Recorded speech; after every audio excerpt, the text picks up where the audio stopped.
खूप खूप धन्यवाद. प्रेरणा ताईंनी आपल्याला असं मार्गदर्शन केलं की स्त्रीकडे पाहण्याचा दृष्टिकोन जोपर्यंत बदलणार नाही आणि पुरुषी मानसिकता जोपर्यंत बदलणार नाही तोपर्यंत महिलांवर होणारे अत्याचार, तिला कमी लेखण्याचं प्रमाण हे थांबणार नाही. म्हणजेच स्त्री एक वस्तू नसून तीसुद्धा माणूस आहे, हा दृष्टिकोन आपल्या समाजाने स्वीकारण्याची गरज आहे. कितीही विकास करून चालणार नाही, तर स्त्रीला माणूस म्हणून जोपर्यंत बघणार नाहीत तोपर्यंत समाज पुढे जाणार नाही, महासत्ता होणार नाही किंवा समाजाचा विकास होणार नाही. यानंतर मी या कार्यक्रमाच्या प्रमुख मार्गदर्शिका क्रांती मॅडम यांचा थोडक्यात परिचय देते. अतिशय सर्वांग परिपूर्ण असं व्यक्तिमत्व आज आमच्या ज्योतिताई यांच्या मार्गदर्शनानं तुमच्यापुढं आम्ही उपस्थित करत आहोत. एक महिला काय करू शकत नाही हे तुम्हाला त्यांच्या विचारातून कळेल. नोकरी करत असूनही सगळी घराची कामं स्वतः करतात, नोकरी करतात, वेगवेगळ्या बिझनेसमध्ये स्वतःला इन्व्हॉल्व करून घेतात, सुंदर अशा कविता करतात. प्रवास वर्णनं त्यांची जर आपण वाचली, त्यांनी केलेला प्रवास ज्याच्या ठिकाणी आहे, तर प्रत्यक्ष आपण तिथे गेलो आहोत ही भावना आपल्या मनामध्ये निश्चितच निर्माण होते. अत्यंत सुंदर अशा लेखिका, साहित्यिक, कवयित्री, कथाकार आणि एक हाडाची शिक्षिका असं म्हणून आपण त्यांना या ठिकाणी तुम्ही निश्चितच म्हणाल. मी क्रांती मोरे मॅडम यांना या ठिकाणी पाचारण करते.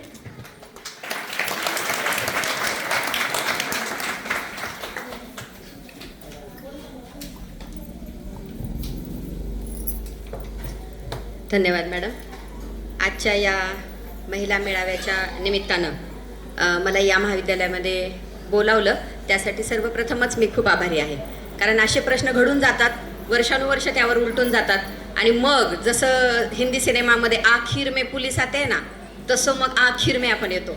तसं आखिर में न येता आपल्याला कधीतरी पहिल्यांदा यावं लागेल. आणि आता किती छान सांगितलं आपल्याला की आपणच जर नाही बदललो, आपणच जर नाही सक्षम झालो, काय करायचे बचत गटाचे एवढे कामं करून, काय करायचं एवढं कर्ज वाटून, आणि एवढा सगळा जो काही आपला अट्टहास चालू आहे, या अट्टहासालाच जर खऱ्या अर्थाने कुठं त्याला जर हे मिळणार नसेल तर आपल्याला आता कुठेतरी स्वतःच बदलावं लागेल आणि आपण एक चांगली पालक होऊन आपल्या मुलांना बदलावं लागेल. मुलांना मी पर्टिक्युलरली शब्द वापरते आहे, कारण जेव्हा आपण इतरांच्या घरामध्ये हा बोट दाखवतो तेव्हा ते बोट आपल्या घराकडे कधी येईल काही सांगता येत नाही.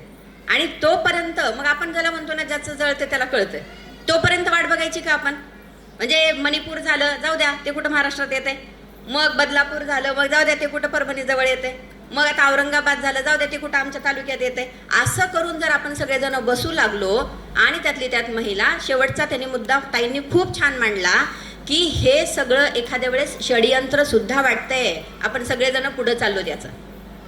गेल्या काही दिवसांच्या मध्ये या सगळ्या गोष्टींच्याकडे गांभीर्यानं बघताना एक शिक्षिका नंतर आहे मी, एक काय म्हणतात त्याला समाजसेविका आणि सुधारक आणि अमकं तमकं नंतर आहे, मी व्यावसायिक नंतर आहे, पण मी मुळात या सगळ्या समाजाचा आणि समाज व्यवस्थेचा महत्त्वाचा घटक आहे. आणि हा मी मला स्वतःला मानतच जर नसेल तर या अनुषंगाने माझ्यासाठी होणाऱ्या या सगळ्या कार्यक्रमांचा सुद्धा मला कितपत उपयोग झाला असं आता स्वतःला आपल्याला बघावं लागेल. म्हणून या अशा कार्यशाळेची तर पहिल्यांदा सुरुवात सोनपेठ सारख्या कॉलेजमधून केली. याबद्दल मी संस्थाचालक, संस्थेचे प्राचार्य, माझी मैत्रीण सुनीता या सगळ्यांचं खूप खूप अभिनंदन करते. आणि अशा प्रश्नांच्यावर तुम्ही आज सगळ्याजणी आलात हे खूप महत्त्वाचं आहे. मी खूप ठिकाणी जाते महिला मेळाव्यांना, अक्षरशः कधी कधी तर मलाच जाता जाता बोलावं लागतंय, चला की कार्यक्रमाला. हो, एवढं धुणं येते मॅडम, एवढे 4 भांडे राहिले तिसरी ते आणि येते, चला तोवर तुम्ही पुढं. शिवाजी पैदा हो लेकिन बाजू वाले के घर में. करायचंय हो करायचंय, आम्हाला काय वाटायला, आम्हाला नाही का, आम्हाला तर लई वाटते मॅडम, पण एवढं आटपते आणि मग येते. आपल्याला हे आता कुठंतरी आटपावं लागेल वेळेत. वेळ संपून गेल्यानंतर हे आटोपून चालणार नाही. म्हणूनच 12-13 वर्षांच्या नंतर पुन्हा एरे माझ्या मागल्या असं हे सगळं सुरू आहे. निर्भयाचं झालं, आपण सगळ्यांनी मेणबत्त्या कॅन्डल मार्च काढल्या, होत्या नव्हत्या तेवढ्या मेणबत्त्या संपल्या, होते नव्हते तेवढे मोर्चे आणि अधिवेशनं आणि अजून काय काय आपण केलं. पण खऱ्या अर्थानं निर्भयाचं म्हणजे खरं तर मला ना त्या शब्दाविषयीच खूप तिटकारा आहे. जी अगदी अशा पद्धतीने मारली जाते तिला निर्भया म्हणायचं का? आणि आता ते नवीन झालं त्याला आता अभया. म्हणजे आपण नावं सुद्धा त्यांना काय देतोय? आपण नावं सुद्धा त्यांना अगदी ज्या स्वतः काहीच करू शकत नाहीत आणि त्यांना आपण जर निर्भया म्हणू लागलो तर निर्भया या शब्दाचा अर्थ पोरी काय समजून घेतील जी अशी मारली जाते? जी अशी कुठेतरी तिचं विटंबना केली जाते, जी अशी रस्त्यांच्या मध्ये नागवली जाते. आणि या सगळ्या व्यवस्थेला आपण सगळेजण उघड्या डोळ्यांनी बघत राहतो, बघत बसतो. आणि म्हणून मग अशी अजून मॅडमनी अजून एक शब्द छान वापरला, डोळे सगळ्यांनाच आहेत, पण आता दृष्टी त्याच्यामध्ये येणं फार गरजेचं आहे. एवढा परंपरांचा आणि याचा देश आपण म्हणून आपल्या भारताला ओळखतो. आत्ता तर आपल्याकडे म्हणजे जे काही शक्य नाही ते सगळं आणण्याची नव्याने संकल्पना सुरू झाल्यात.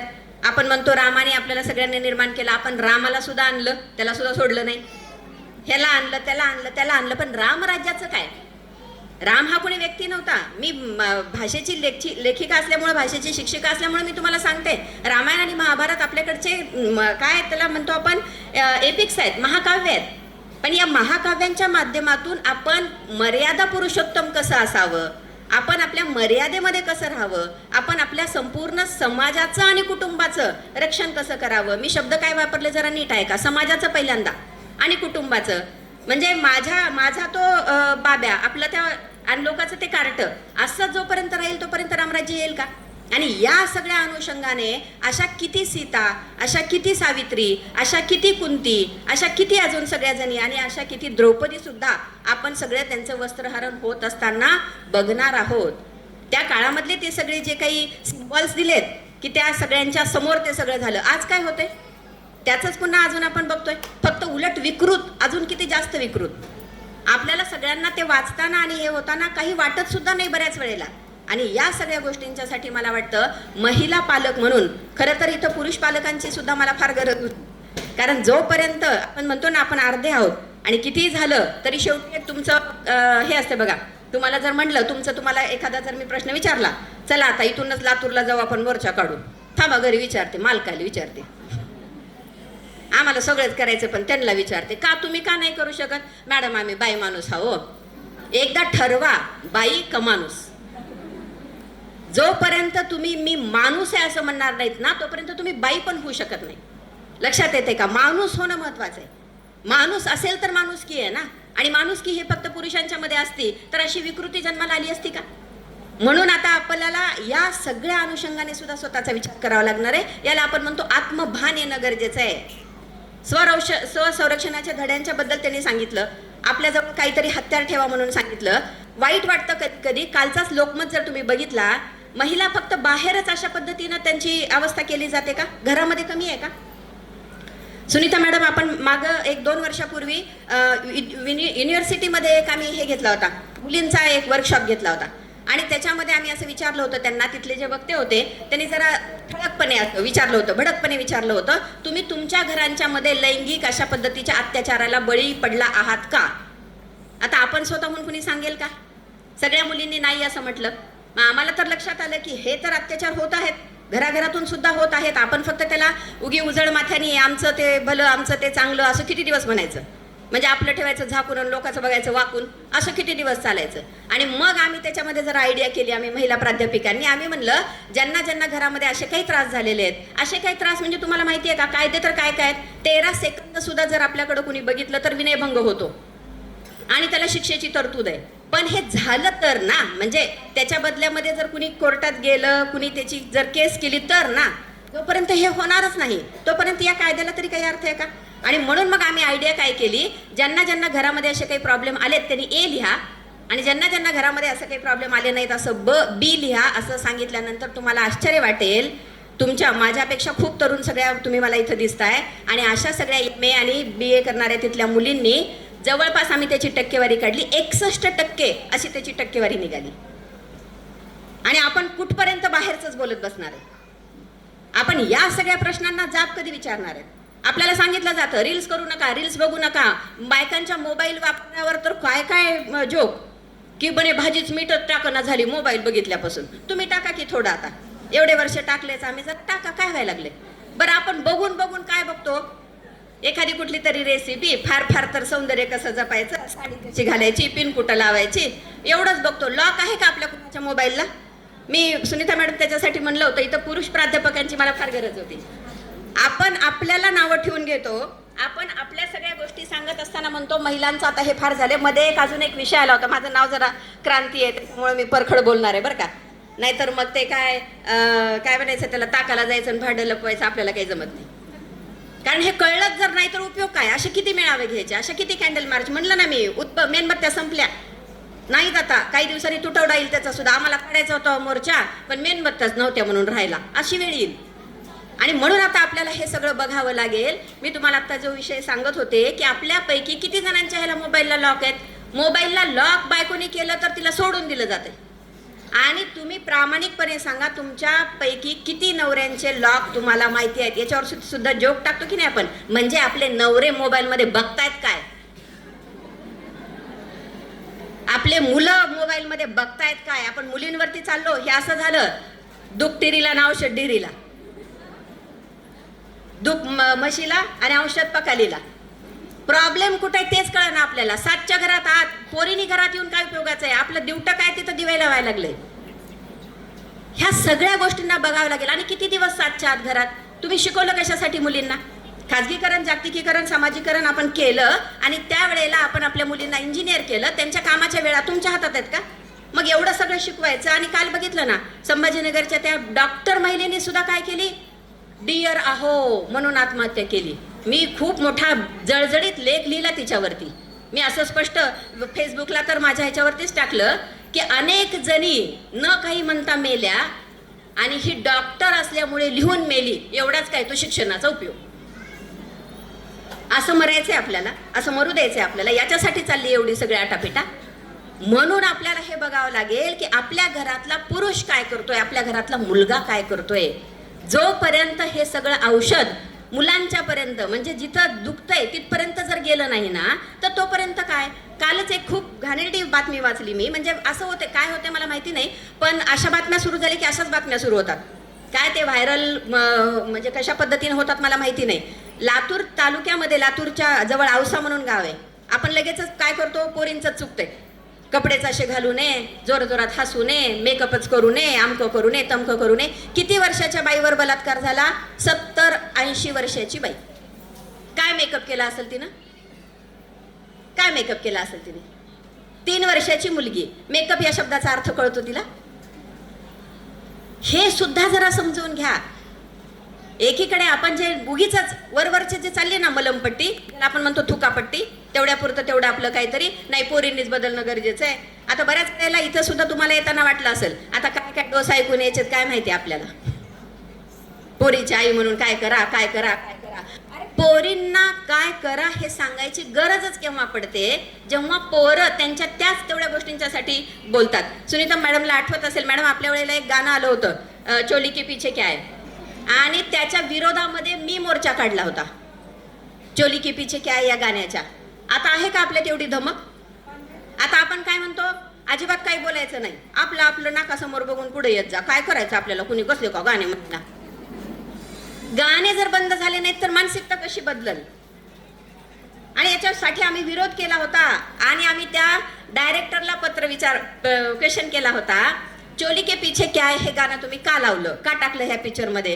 तो दिग्दर्शक सुद्धा म्हणाला, त्यावेळेला फोन होते, टेलिफोन होते आणि आमच्या मॅडम होत्या, चंद्रकला भार्गव मॅडम, आणि आम्ही त्यांना फोनवरून कॉन्व्हर्सेशन केलं होतं. म्हणजे बघा, ही कधीची घटना सांगते मी, थँक्यू. ही सगळी घटना कधीची सांगते मी, जवळपास 1992-93ची, जेव्हा मोबाईल नव्हते. आता तर तुम्ही मोबाईलवरून जग बदलू शकता की नाही, पण आपला मोबाईलचा वापर तसा आहे का? नाही, वेगळ्याच पद्धतीचा आहे. आणि आम्ही त्यांना फोन लावला, फोनवरती त्यांना उत्तर द्यायला भाग पडलं, हे गाणं तुम्ही उद्याची उद्या बंद करा, चोली के पीछे क्या है हे आम्हाला ऐकायचं नाही. त्या माणसाने आम्हाला सांगितलं, मॅडम तुम्ही फार मनावर घेता, तुम्ही फार मनावर घेऊ नका, फार चांगला उदात्त हेतू आहे आमचा त्या गाण्यामागचा. म्हणलं काय? तर म्हणले चोली के पीछे दिल आहे, दिल. मग माझं तर नाव क्रांती, आता मला शिकवणारे मॅडम कसले असतील. आणि त्या मॅडमने मग त्या माणसाला विचारलं, त्याच्याऐवजी तुम्ही बनियन के पीछे क्या है गाणं टाका की. बनियन के पीछे काय दगड आहे का? चोली के पीछे जर दिल आहे तर बनियन के पीछे काय दगड आहे? आपल्याला हे पण कळत नाहीये. दुसरं गाणं आलं होतं मोहरा पिक्चर मधलं, तू चीज बडी है मस्त मस्त. आम्ही त्याला विरोध केला, ते गाणं काढलं. खूप दिवस ते सिनेमामध्ये नव्हतं, आठवत असेल तर बघा. माझ्या वयाच्या ज्या आहेत मला खूप कमी दिसतात माझ्या वयाच्या, कारण माझं वय भरपूर आहे. असं उगं दिसायला जरी जरा हे दिसत असलं तर 50 वर्ष वय आहे माझं. त्याच्यामुळे तुम्हाला असं वाटू नका की ही कालची काहीतरी पोरगी आहे म्हणून. आमच्या वेळेला ते गाणं होतं, काही दिवस बंद झालं होतं, कारण त्याला काय होतं, चीज. आपण वस्तू आहेत का? इतके मोठे बदल झाले, इतके मोठे आपल्या हातामध्ये सगळ्या गोष्टी आल्या, आपल्याकडे मोबाईल आले, कितीतरी आपण त्याला करू शकत होतो. पण आपण गाणं बदलून काय घेतलं, मै चीज बडी हूँ मस्त मस्त. काय आता डोकं फोडावं का? तू चीजला आम्ही विरोध केलेली माणसं, आणि आता ऐकावं काय लागतंय, मै चीज. मानसिकता बदलणे हा एकमेव पर्याय आहे. तुम्हाला कळलं पाहिजे, आपण सुद्धा हाडामासाचे माणूस आहोत. आपल्यामध्ये सुद्धा त्या गोष्टी आहेत. अरे किड्या मुंग्यांना सुद्धा हेच अवयव आहेत. आपण असे कोण लागून गेलो 30 मारखान की आपल्यालाच एवढे अवयव आहेत? ते नाही आपल्यासारखं कुठल्याही पद्धतीचं प्रदर्शन करत, किंवा प्रदर्शन झालं तरी त्याच्याकडे बघत. कधी बातमी ऐकली आहे का एखाद्या गायीवर झाल्या बलात्कार म्हणून? कधी बातमी ऐकली का त्या म्हशीवर झाल्या बलात्कार म्हणून? त्यांना नाही आहेत ते अवयव, त्यांना नाही आहेत त्या सगळ्या गोष्टी.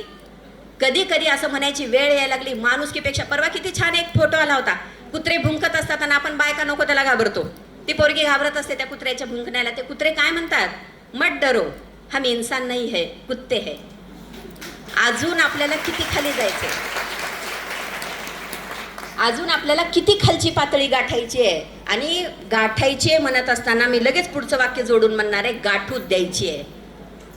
कारण आजही आपली मानसिकता, स्त्रियांची मानसिकता, एक महिला म्हणून आपली काय असली पाहिजे, आणि एक महिला म्हणून आपण कशा पद्धतीनं बघतो. एखाद्याच्या पोरीचं जर असं काही झालं तर आपण त्यांच्याच समाजाला पूर्ण वाळीत टाकतो, त्यांच्या कुटुंबाला पूर्ण वाळीत टाकतो, त्यांच्याबरोबरच संबंध तोडतो. आपल्या मुलीला सांगतो आमच्याच्या पोरीबरोबर राहायचं. तिथं झालं म्हणून कधी कधी आपल्याच पोरीचं लग्न करून टाकतो. किती प्रकरणं झाले आपल्याकडे. वय वर्ष आता तर 21 चाललंय. सुनीता मॅडमचा चांगला अभ्यास आहे त्याच्यापेक्षा, माझ्यापेक्षा समाजशास्त्र त्यांचा विषय असल्यामुळं. आणि आहे का असा कोणीतरी, जर आपण खरंच सर्वे केला तर 18 आणि 19व्या वर्षी, 16 आणि 17व्या वर्षी सुद्धा आपण लग्न करून टाकायला लागलो. म्हणजे आपण त्या भीतीपर्यंत जायचंच आपण हे करणं झालो. बरं, तरी सुरक्षित आहेत का? जसं मी आता म्हणलं, फक्त बाहेरच गेल्यावर असुरक्षित आहे का ती? म्हणून आता आपल्याला एक महिला म्हणून, एक आई म्हणून आपल्याला घरातून हे आवाज उठवावे लागतील. आपला मुलगा काय करतो, आपला नवरा काय करतो, आपला दीर काय करतो, आपला सासरा काय करतो. कारण कालची बातमी मी तुम्हाला सांगता सांगता परत राहिले. काल लोकमतला बातमी होती, पिता, सावत्र पिता आणि भाऊ अशा सगळ्यांनी गेली कित्येक वर्ष त्या मुलीवरती अत्याचार केलेले. कुणाच्या विरोधात कॅन्डल मार्च काढायचा? कुणाच्या विरोधात काढायचा? बाहेरचं असलं म्हणजे कॅन्डल मार्च निघाला, लगेच त्याचा चौरंग करा, त्याला फाशीवर द्या, त्याला आमच्या ताब्यात द्या.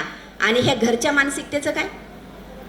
आणि हे सगळं आपल्याला जोपर्यंत कळत नाही तोपर्यंत अशा कुठल्याच कॅन्डल मार्चने तर काहीच होणार नाही हो. त्याचं तर मी परत एक लिहिला आलेख ह्याच्यावरती, फेसबुकवरती.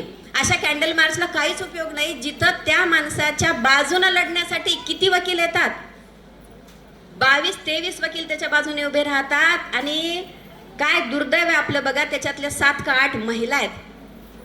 कुणाच्या विरोधात कॅन्डल मार्च काढता तुम्ही? तो कसा चुकीचा नाही हे सांगण्यासाठी कोण लढतंय? बायका. म्हणून आपल्याला अगोदर हे बघितलं पाहिजे. आणि आपल्याला लहानपणापासून सांगितलं बघा, आपल्याला सुद्धा सांगितलं, तुला सासूचा काही त्रास आहे का? सासूचा त्रास आहे ग माय, घरात दुसऱ्या कुणाचा नाही. सासऱ्याचा, त्याचं काही नाही माय, चहा पित आणि बाहेर निघून जाते. आणि सासू दिवसभर कट कट कट कट.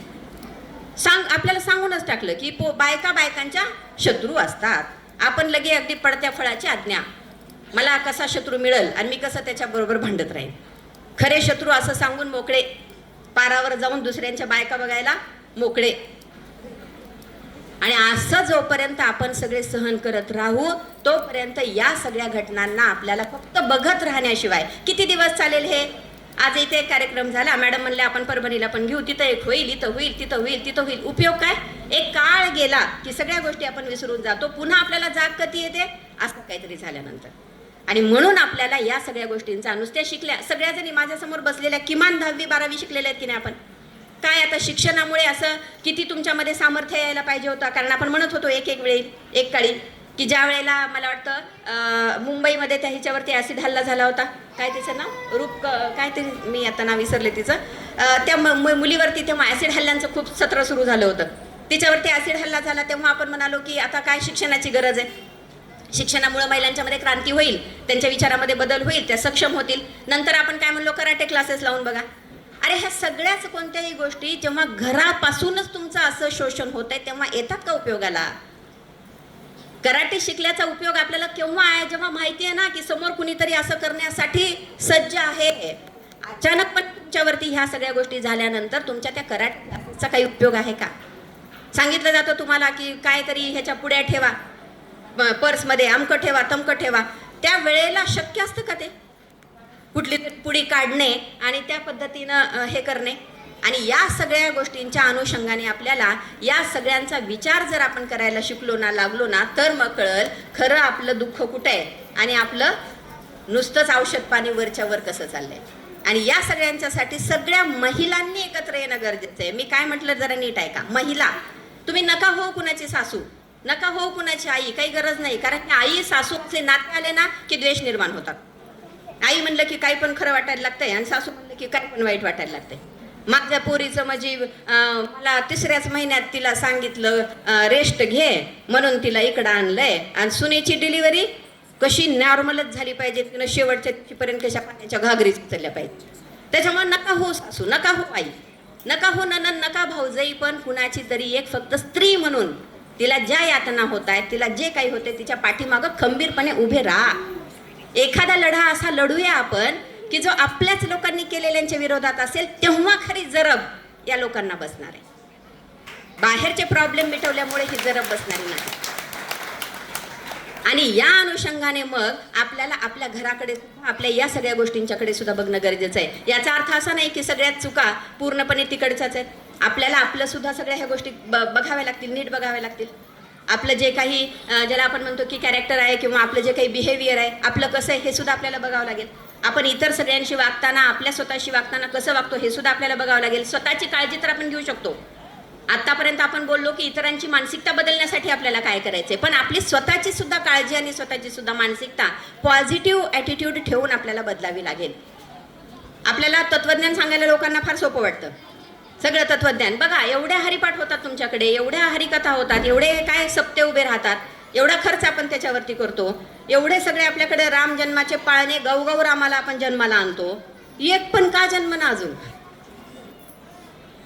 याचा विचार आपल्याला करावा लागेल. काय गायचं, काय नाही गायचं, काय गाऊ द्यायचं, काय गाऊ द्यायचं नाही, या गोष्टींच्याकडे आता आपल्याला बघावं लागेल. किती सगळ्या सिरियल्स, किती सगळ्या सिरीज एकमेकींना आपल्यालाच विरोधात उभं करतात की नाही? तुम्ही जरा बारकाईने बघा, कोणी रेग्युलर सिरियल कोण कोण बघतं? भांडणं करू करू सुरू असते ते. बातम्या बघा म्हणलं की स्वयंपाकाचा टाइम आहे मॅडम, स्वयंपाक करून घेते. पोरांना लवकर लवकर जेवण करून सगळ्या BA BCom झाल्या, पोरांना ट्युशनला पाठवून माझी तेवढी सिरियल.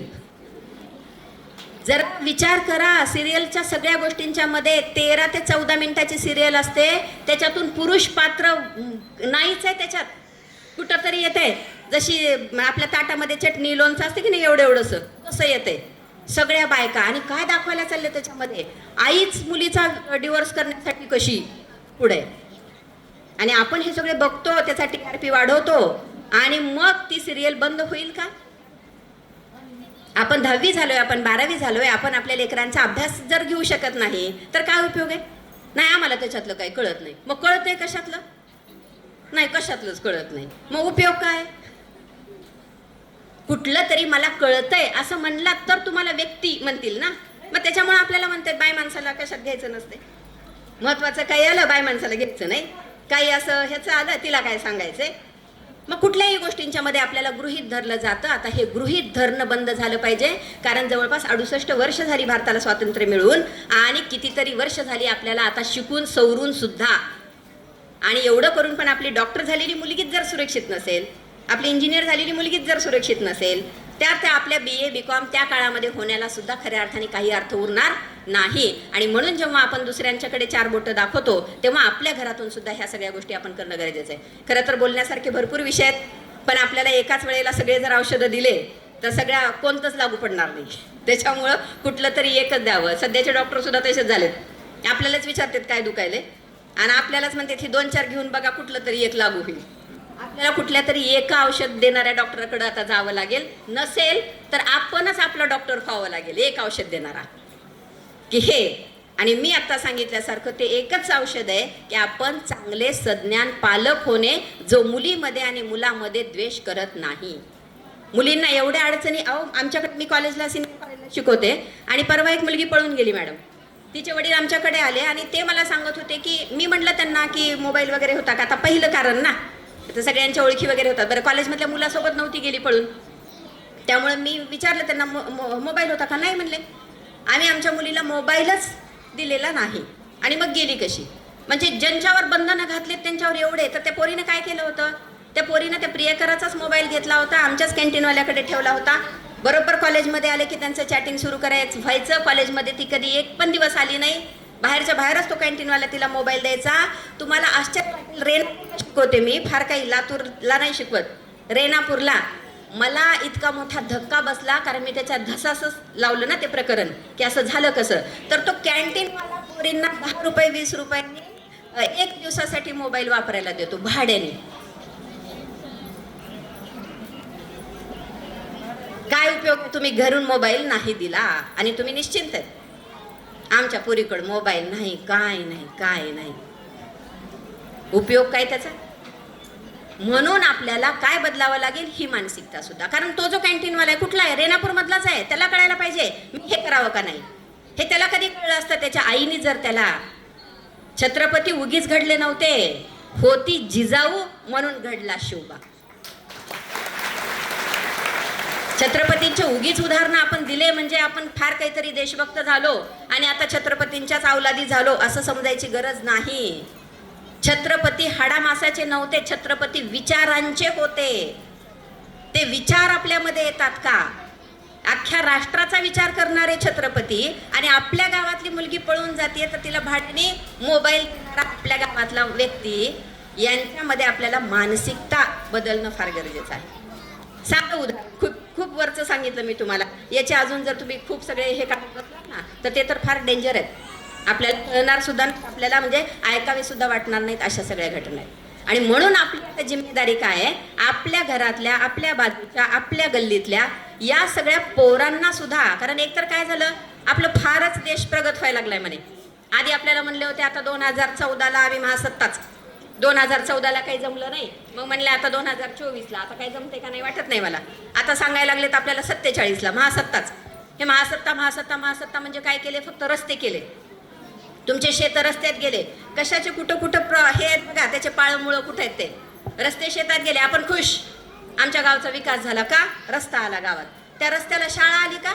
बिअर बार आला. मी विचारते बऱ्याच पोरांना आमच्या कॉलेजमधल्या, कुठं रे तुझं गाव? मॅडम इथंच आहे, ह्या तालुक्यातच आहे. सुधारलेलं आहे का? हां मॅडम लय सुधारलंय. कसं काय? धाबा आहे आमच्या गावात, बिअर बार आहे, सुधारले. आणि आपण पण खुश. ज्या ज्या रस्त्यांच्या मधून हे समृद्धी योजना आणि अजून कोणत्या ग्रामसडक योजना गेल्या ना, त्या गावांच्या मध्ये तर एवढे प्रॉब्लेम आहेत, कारण त्यांचे पोरं कॉलेजला शाळेलाच जात नाहीत.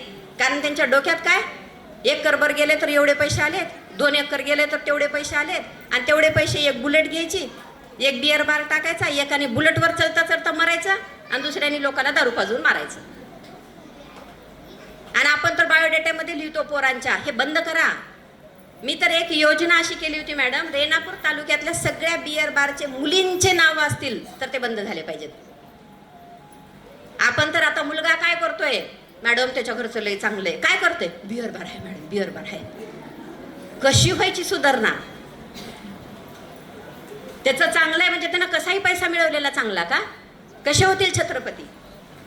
आणि या सगळ्या गोष्टींना विरोध आपण करू शकतो, तुम्ही करू शकता, तुम्ही हे करता, पण योग्य वेळेला करत नाही. मी बऱ्याच वेळेला प्राध्यापक जर असतील कार्यक्रमाला तर सांगत असते की आपण जर विचारलं एखाद्या माणसाला की तुम्ही बायकोचं ऐकता का, हे तिला काय विचारायचंय, तिला काय सांगायचंय, तिला काय अमकं करायचंय, सुधारणांच्या वेळेला असं म्हणतात. आणि आपण काय त्यांना बसवून अशी तंबाखू चोळून देतो का, एवढी खास नाही तर माझी तुम्हाला शपथ, एवढा गुटखा खाच नाही तर बघा मी मरतेच. करायचंय ते सगळंच ते करतात. नको त्या गोष्टी कुणावरती? आपल्यावरती. मी म्हणत होतो त्या ठिकाणी नको द्यायचं मॅडम, पण बायको म्हणली चांगलं स्थळ आलंय देऊन टाकू, काय होते त्याला, बिअर बार. पोरग तर पेत नाही कनी, पोरग दारू पेत नाही, बिअर पितय, चमच्याने खाल्लं काय वरपून खाल्लं काय, शेणच खातय ना.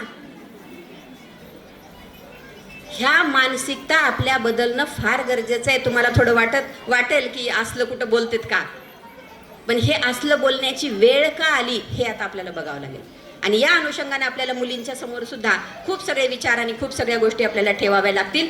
जर हे सगळं होऊ शकलं तरच या सगळ्या गोष्टींचा उपयोग झाला असं आपल्याला म्हणता येईल. नाहीतर मग परत एरे माझ्या मागल्या, काही दिवसांनी पुन्हा अजून तीच परिस्थिती, काही दिवसांनी पुन्हा अजून त्याच सगळ्या गोष्टी, आणि या सगळ्या गोष्टी बदलत बदलत बदलत आपण इथपर्यंत आलो होतो. आता कृपया आपल्याला मागं जायचं नाही, आपल्याला पुढं जायचंय, एवढं तरी आपल्याला सगळ्यांना लक्षामध्ये ठेवावं लागेल. आणि या अनुषंगाने वेगवेगळ्या ज्या योजना वगैरे येतात त्याला सुद्धा, आता लाडकी बहीण योजना आली. आपल्याला लाडकी बहीण नाही व्हायचं, आपल्याला सुरक्षित बहीण व्हायचंय. लाडकी काय आपण नव्हतो का? आपल्यासारखं तर लाडकं कुणीच नाही. सुनासमोर काय कौतुक सांगताव, अगं तुला काय मिळतंय, मी तर राजाची लेक होते, आमक्याची बहीण होते. काय कमी आपल्याला लाडाला? नको आहेत ते आपल्याला त्या पद्धतीच्या लाडक्या बहिणी, आपल्याला सुरक्षित बहिणी. आपले तोंड बंद केले जातात, तुम्हाला लक्षात येत नाही ह्या सगळ्या गोष्टींच्या मधून. कारण आता कसं बोलायचं, आता मी का बोलू शकते, कारण मी त्या विचाराची आहे, मला त्या सगळ्या गोष्टी आहेत. नाहीतर मग गावागावातून शोधून काढून मला बरेच जण म्हणतात, मॅडम रोज तुमचं स्टेटसला असे सगळे हे असतात, काहीतरी व्हायचं. मी म्हटलं जाऊ द्या, मेल्यावर तरी कळेल क्रांती मोरे मॅडम कोण होती. नाहीतर जगून तरी काय उपयोग आहे, त्या किड्या मुंग्या तर माझ्यात तरी काय फरक आहे. माझं वेगळेपण काय आहे, म्हणजे माझ्यामधली खऱ्या अर्थाने स्त्री म्हणून या समाजाचा घटक होण्याची माझ्यामध्ये किती जबाबदारी आहे आणि ते किती जबाबदारीनं मी वागते हे कळणं. आणि या अनुषंगाने आपल्या सगळ्यांना, म्हणजे आपण सगळेजण मॉडर्न आहोत, म्हणजे फक्त फॅशनेबल आहोत. आपण फक्त वेगवेगळ्या पद्धतीचे छान छान साड्या घालतो, साड्यांना बऱ्याच ठिकाणी पिना लावतो आणि मग स्वतःला मॉडर्न समजतो. या पद्धतीचं मॉडर्न आपल्याला व्हायचं नाही आहे, विचारातून आपल्याला आधुनिक व्हायचं आहे. आणि म्हणून मग या सगळ्या अनुषंगाने सुद्धा आधी स्वतःपासून सगळे जर आपण हे बदल केले तर ना आपल्याला आपल्या मुलीला कुठंतरी लपवायची गरज पडेल, ना आपल्या मुलाला कुठेतरी या पद्धतीनं कधीतरी त्याला जर असं कुठं पकडलं गेलं तर आपल्यावरती त्या पद्धतीनं लाजिरवाण्या पद्धतीची वेळ येणार नाही. आणि या सगळ्याची जिम्मेदारी आता आपण घेऊया. या अनुषंगाने आपण सगळेजण एक फक्त आणि फक्त महिला होता येईल हे बघूया. सक्षम नंतर बघू, अजून कसली नंतर बघू, पण आधी एक महिला होता येते का. आणि या निमित्ताने सगळ्याजणी स्वतःच्या मनाशी एक खुरकाट बांधूया की मी आजपासून फक्त काय असेल, एक स्त्री असेल. आणि मी जोपर्यंत हे स्त्री होणार नाही तोपर्यंत मला खऱ्या अर्थाने कुठल्याही पद्धतीनं एक चांगली स्त्री किंवा एक खऱ्या अर्थाने स्त्री असण्याचं जे काही आपलं हे आहे ते कळणार नाही. एक शेवटी माझी एक कविता वाचते आणि मला या प्रसंगी इथं बोलवलं, माझा सन्मान केला. सन्मानापेक्षा सुद्धा थोडंसं ज्यांना कुणाला माझं काही जे पटलं असेल त्या गोष्टींच्या माध्यमातून त्या सगळ्याजणी विचार करायला किमान सुरुवात करतील. कारण आता खरं तर कृतीची वेळ आली आहे. अजूनही आपण कुठं विचारामध्येच आहोत. विचार विचार विचार भरपूर सगळ्या परिषदा होतात, भरपूर सगळे हे होतात, त्याच्यावर काय काय काय सुचवलं जातं, पण कृती, आणि ही कृती करण्यासाठी तुम्ही सगळ्याजणी काहीतरी सज्ज व्हाल अशी अपेक्षा बाळगते. आणि यानंतर आपल्याचसाठी आपण कशा हे आहोत याच्यावरची एक फक्त कविता. मॅडमनी म्हणल्या खूप कविता करतात, सगळ्या काही वाचणार नाही, तुमचा जीव घेणार नाही.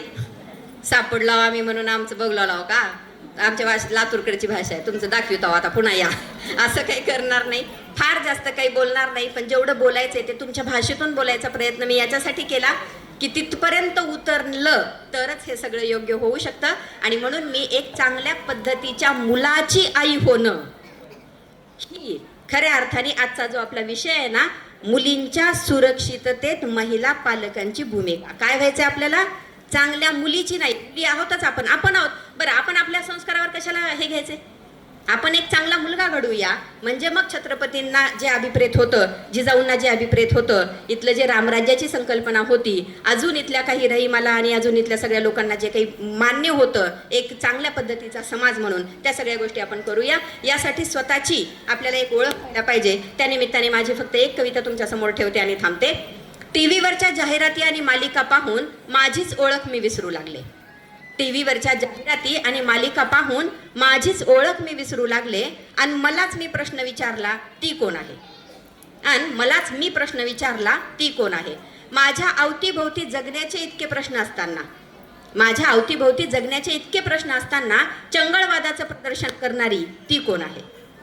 माझी सासू माझी नणंद माझ्याशी तर चांगलं वागते, माझी सासू माझी नणंद माझ्याशी तर चांगलं वागते, मग टीव्हीत दाखवली जाणारी ती कोण आहे. माझी सासू, माझी नणंद माझ्याशी तर चांगलं वागते, मग टीव्हीत दाखवली जाणारी ती कोण आहे?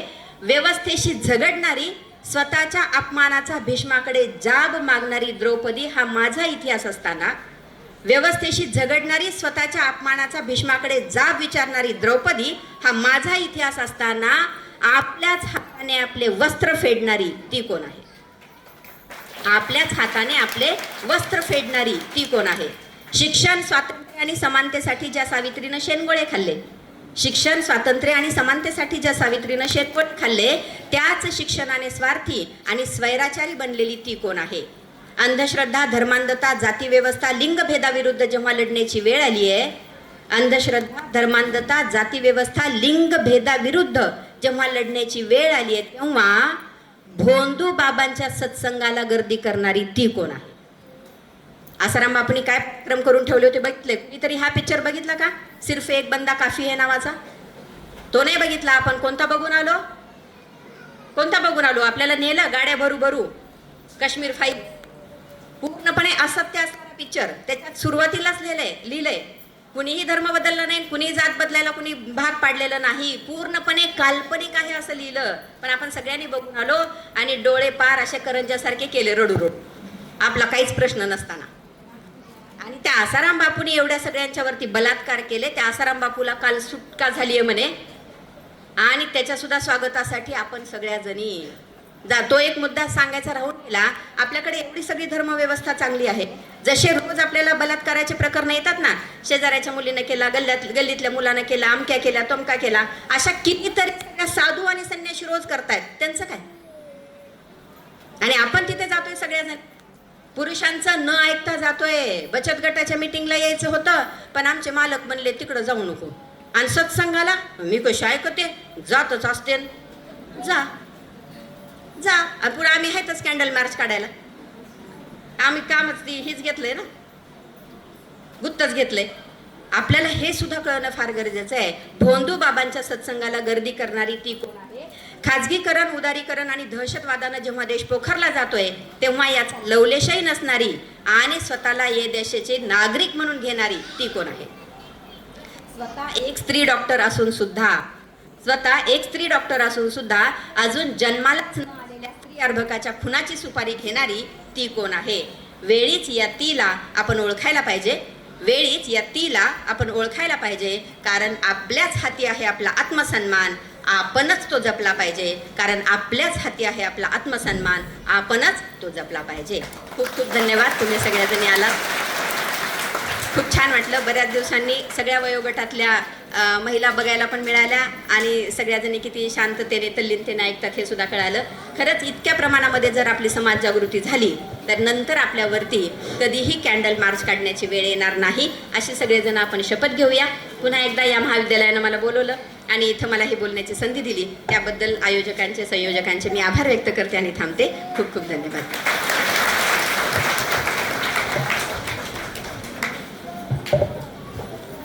क्रांती मॅडमचे मनापासून आभार. त्यांनी तुम्हाला ती कोण आहे याचा शोध घ्यायला सांगितलं. ती म्हणजे आपण सर्व महिला, मी पण त्यामध्ये येते. एक स्त्री ही काय असते आणि तिने कसं वागलं पाहिजे, कसा विचार केला पाहिजे, हा एक वेगळ्या ढंगानं, वेगळ्या मांडणीतून त्यांनी आपल्यासमोर ठेवला. खरंच आपण असा विचार करतो का? मुली असुरक्षित आहेत, महिला असुरक्षित आहेत, मग आपण खरंच आपल्या घरात, आपल्या शेजारी, आपल्या गावात, आपल्या तालुक्याचा विचार करतो का? या सर्व घटना करणारे कोण आहेत? तर ते पुरुष आहेत. आणि या पुरुषांना जर आपल्याला जाब विचारायचा असेल तर तो आपण ठामपणे विचारला पाहिजे. हे त्यांनी आपल्या विचारातून, आपल्या कवितेतून आणि वेगवेगळे प्रसंग सांगून आपल्याला या ठिकाणी भानावर आणण्याचं काम केलेलं आहे.